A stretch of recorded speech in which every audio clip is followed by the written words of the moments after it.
How is Tommy? He's grown. Yeah, he's good. Obviously followed the 6-day protocol. Didn't train for a few days, but was on the grass with the conditioning coaches. Trained with us today. All good. Good. Any other concerns post Charlton? No, everyone's come through the games, which is really pleasing because we've got a tight group at the minute, really. They've been brilliant in terms of getting through the games, training every day, continue to work on what we're working on, and like I spoke to you before about the robustness of them, they've been great, so I'm pleased. And Josh McGuinness, is he full training yet? No, Josh won't be available for the weekend. Probably early part of next week. He might join in a couple of days and hopefully be available for the Forest game. Okay, lovely. And Norbert Ballock, is he back now? Norbert's probably a couple of weeks away. We just got to take it easy with Norbert. He keeps feeling little things and that, but he's not too far away. I think you've got 4 games in 11 days now over Christmas. The busy period starts now. Do you have to manage your group over that period? Yeah, in terms of rotation or? Yeah, I mean, like I said to you before, we have what we have really, and we're very, very heavy loaded defensively. But in midfield and in the forward area with the people we've got injured at the minute, it's a bit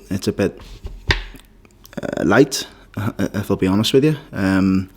But we have what we have. We're not complaining about it. We're not moaning about it. There's no excuses from us. We get the boys into a good place to go and perform, and that's what we've done since we've come in. Obviously, Keane pressed his claims again last week. Has he been given that goal? Do we know? Or? Well, initially no, which I know I spoke to Burns after the game, and he was saying that they've taken the goal away from him. But looking at it back, it's on target, and then it's hit the post and come back in off the goalkeeper. It's very, very harsh if he doesn't get it, really. Because the club's appealed it because look, their goalkeeper certainly doesn't want it. I know that. Surely they'd rather give it to a young 18-year-old making his way in the game. How close is Keane to starting again, do you think? Well, we've got to be very careful. He's 18 years of age. It's we've got to use him wisely. Could he start a game? Yes, 100% he could.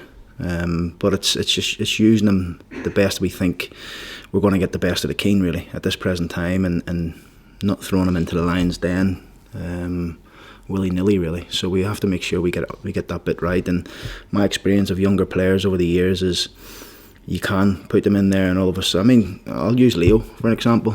At Peterborough, the fans booed him there every single week. When he was 18 years of age. Look at him now. But he had to go through that period of the fans getting on top of him, and it takes strong characters to come through it. And he did.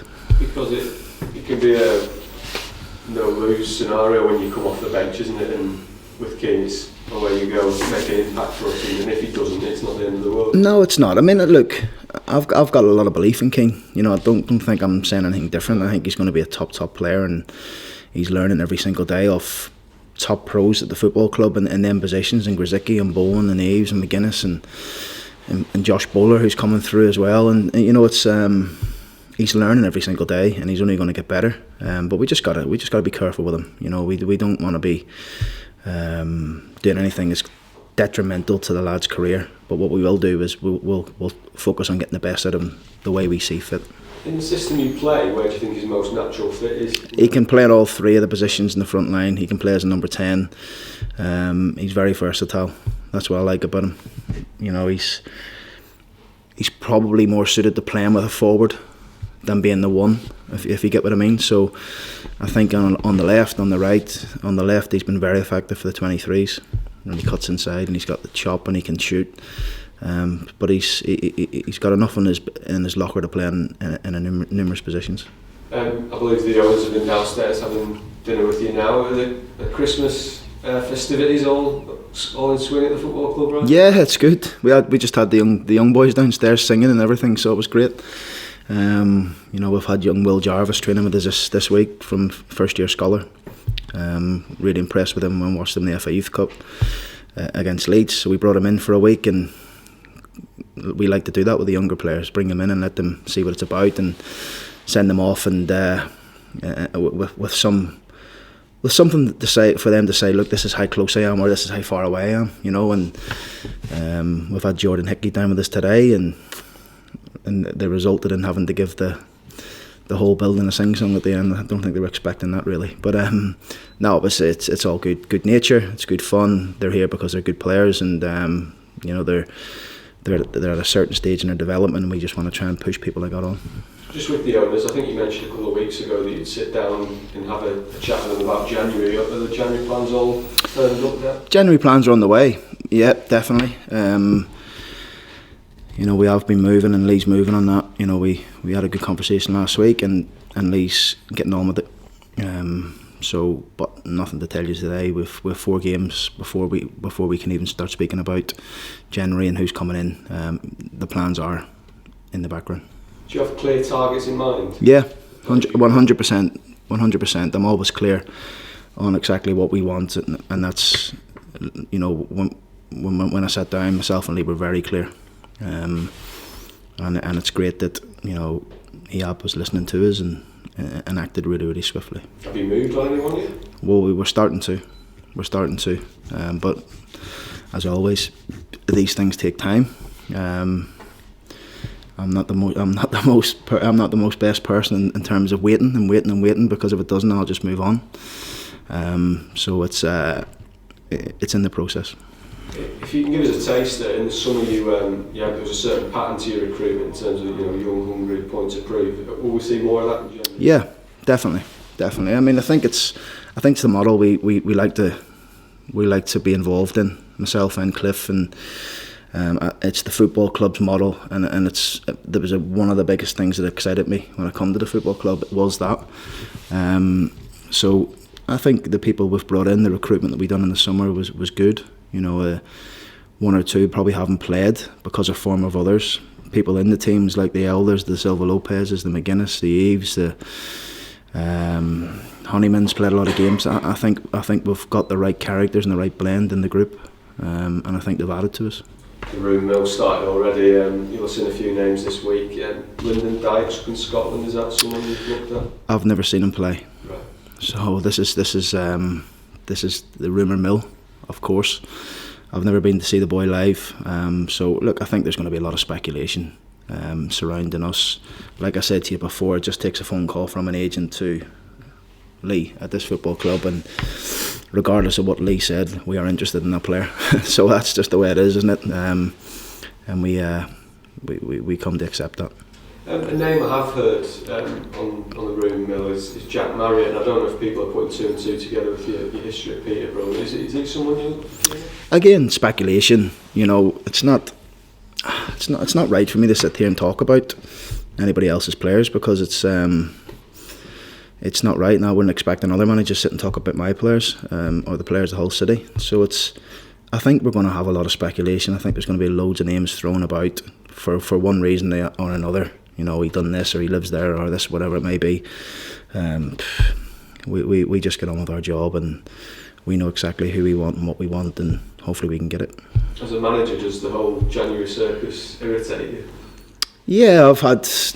I mean, it's a horrible window, really, because everything's overpriced, and people don't want to let people go until they get somebody in, you know. So it's a difficult window. It always notoriously has been. I've had good and bad ones through my career. But what I do think is, if you can get the right, you know, we're 7 points off third, 5 points off fourth, fifth, whatever it may be. We're right in the mix, and we have to make sure we keep ourselves in the mix. And by adding a wee bit more quality and strength and depth to the group, then I'm hoping that'll do that. January works both ways. There's already been a lot of noise about Jared Bowen. Has the club fielded any official approaches yet? No, I'm not aware of. I think the club have made it clear that he's not for sale, not in this window anyway. So it's, you know, we're really pleased for Jared to be here, and Jared's loving being here. You know, what is he on? 16 goals now. 16 goals. He got 22 in total last year. He's on 16. So the improvement in the boy from the start of the season is second to none. We're not even at Christmas yet, so it's a phenomenal return from him, and long may it continue. Any word on that contract? Was that sent over him just now, or? Yeah, I mean, it was really calm and relaxed downstairs. There was nothing like that. So it's again, that's out of my control. That's out of Jared's control. It's left with the football club and the agents. There's currently people that aren't in your plans at the football club. But how important is it that they have fresh starts in this window? I'm thinking people like Milinkovic and Henriksen. Yeah, I think they will. You know, I think they will, and I think it's only fair, really, because obviously we know the situation with Marcus at the start of the season. We all thought he was leaving. He wanted to leave. He didn't leave, and then all of a sudden Marcus puts himself available to play. But I'd replaced him, so it was what it was. And David's just been. He just found it difficult. He found it difficult to get in front of the Bowens and the Grzyckis and the bowlers, and that's football. That's life. And I hope that both of them, you know, find pastures new, because they're two good lads. They don't deserve anything unworthy to happen to them or anything like that. They deserve to play football, and that's what they get paid to do. But unfortunately, it hasn't happened for them here this season. It doesn't know any favours, does it? You look more the players to be.